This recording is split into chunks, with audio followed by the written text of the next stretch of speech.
So I have this cutting board, and I'm going to show you how to clean a cutting board in a camper van. I have this USB faucet with water, and I have my little scrubby sponge with some soap on it. So I'm going to scrub my little cutting board just like that. I'm going to turn it over to the other side, and I'm going to rinse it. Now technically, upon seeing me rinse this cutting board, you're going to say, well, this cutting board is technically clean. And for van life purposes and for life purposes, yes, it is. Okay. But I'm going to take this a step further to get in a lesson as well. So this black cutting board represents all the sin that came into the world in the Garden of Eden, and everything that you and I have done, every dark thing that we've done, that's what this represents. Okay. And we want so bad to be clean and purified, but the darkness keeps creeping in when we are trying to live without God, and we are trying to live in our own right and might in our ego and in the five senses. So what happens is we want to be pure. So we have this idea that we'd like to be pure. We'd like to have a clean slate. We'd like to start over. We'd like to have a life that, is sinless and that isn't bombarded by all of our darkness and our dark traits and our addictions and our problems and our issues. Like, we want the white to cover it, but we really don't know how.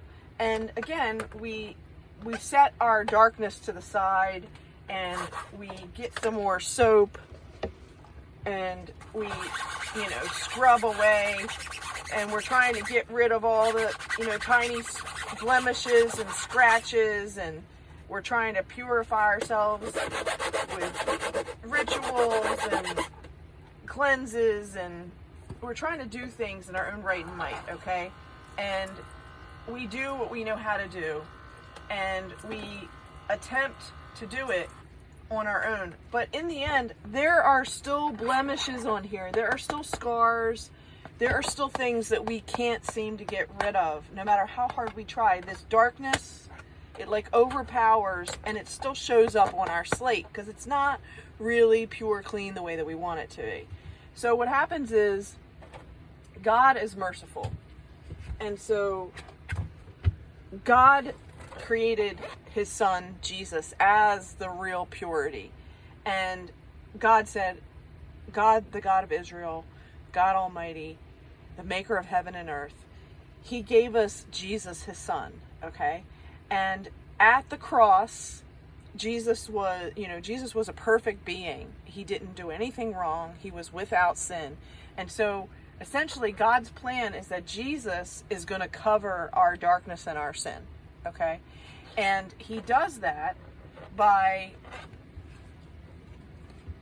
his death. So essentially, Jesus' death at the cross represents the atonement, the covering, the blood sacrifice for all of the sin that Adam and Eve brought into the world, that has come all the way up to you and me.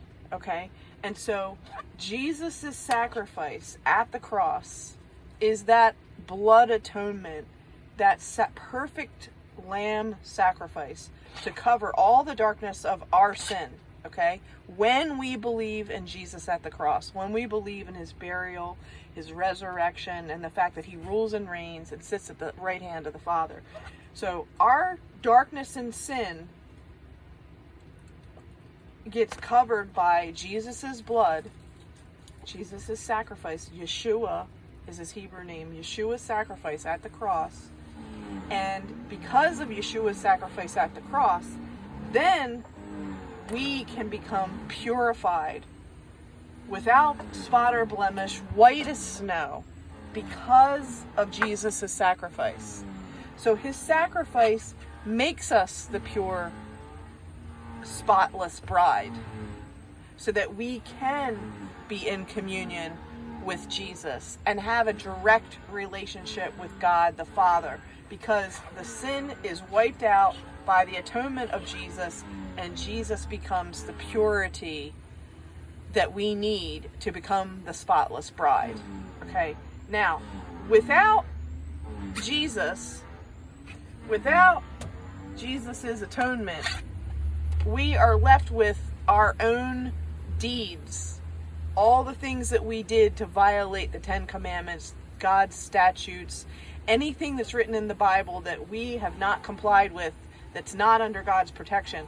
We're in sin, and every single piece of sin is going to have a consequence.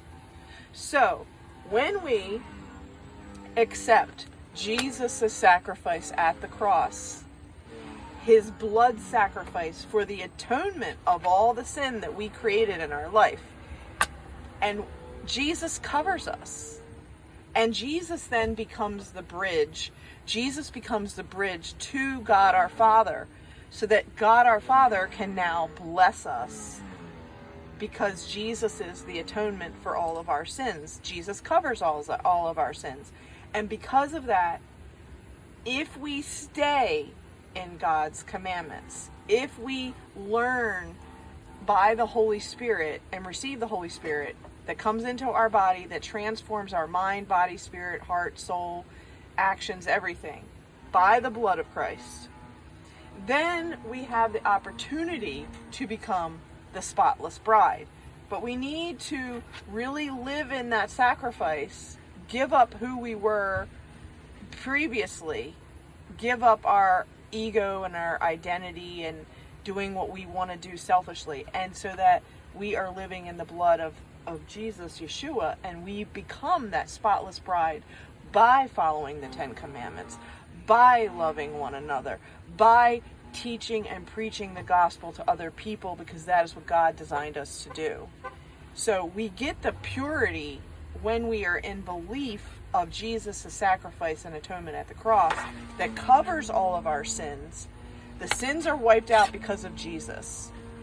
And we get the purified eternity, the unbroken connection with God the Father, and have the opportunity to live the kingdom of heaven on earth and into eternity, because we become part of the spotless bride, because we are honoring God's Ten Commandments and his statutes and what the Bible says, because we are preaching, because we are living with the understanding that Jesus' sacrifice is truly the lifeblood of everything that we do, because Jesus covers all the sin that we created, and our desires for additional sin gets wiped out by the blood of Jesus, and our reason for being becomes, we want to be more like Jesus. We want to be pure. We want to be a spotless bride, so that we can be with Jesus and have an unbroken connection with God in heaven. So I hope this visual thing of cleaning, cutting boards, gives you this little biblical Bible study on who God is, who Jesus is, and the Holy Spirit is that light, the white light that sets us free, and that Holy Spirit lives in our heart and guides us to be more like Jesus and his atonement. And that white light is guiding us every day into becoming a better person, more like Jesus. I hope that helps. Have a good day, everybody.